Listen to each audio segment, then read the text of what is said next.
Welcome to another edition of DX Engineering Videos. We're here at the Dayton Hamvention, and our guest for the moment is Jerry Rosalius, WB9Z. Hi, Jerry. Hi, Tim.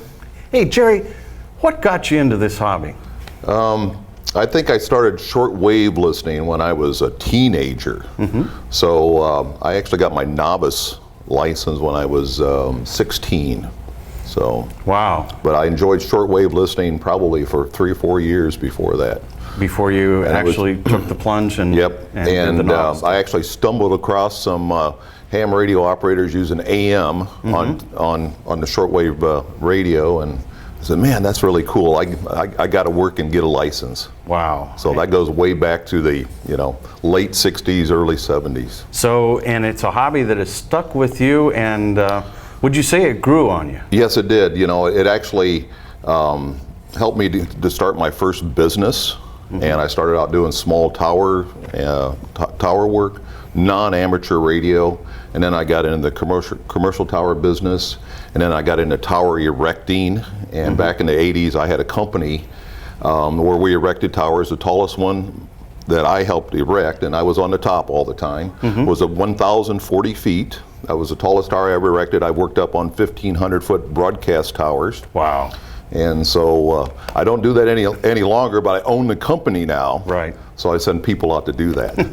Would you say that amateur radio opened doors? Oh, absolutely. During the companies that you've run and owned, and when you've been in business and working with customers, do you find hams that you're working with on a professional basis? I do, and if I'm working with somebody that is a ham and they find out I'm a ham, we just click immediately. And interesting enough, a lot of those guys send me additional business, and it's really opened a lot of doors for me. Because of amateur radio? Because of amateur radio. I have no idea what I would be doing now if I did not get my license back in those early days. Right. So.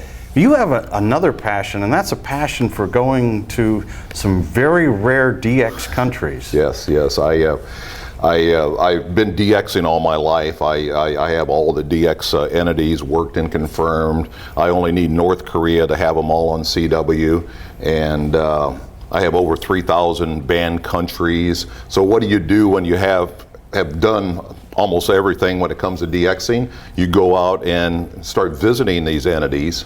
And I've been on probably 13 or 14 major D-expeditions.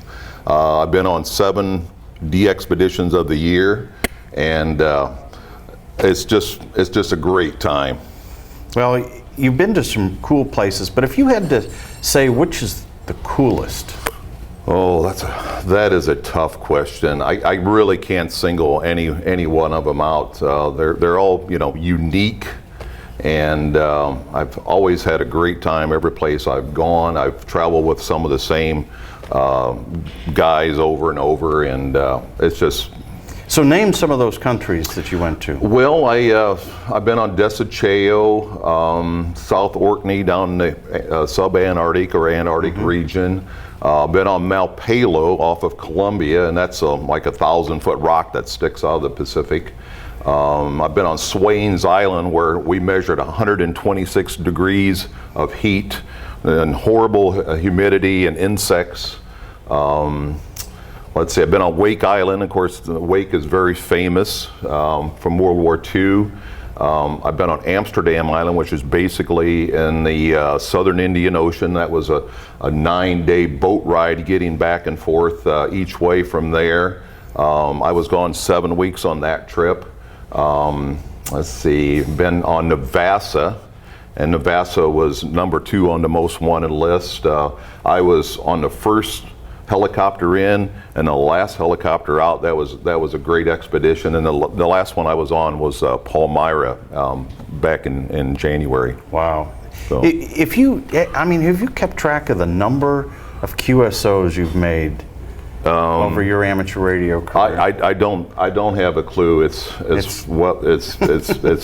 Well, I operated from PJ2T. I've made 16 trips down to Curacao, and so I've made hundreds of thousands of QSOs from there in contests. Right. So, and then with all the expeditions, I don't have a clue. It's a lot. How about, do you have any other hobbies?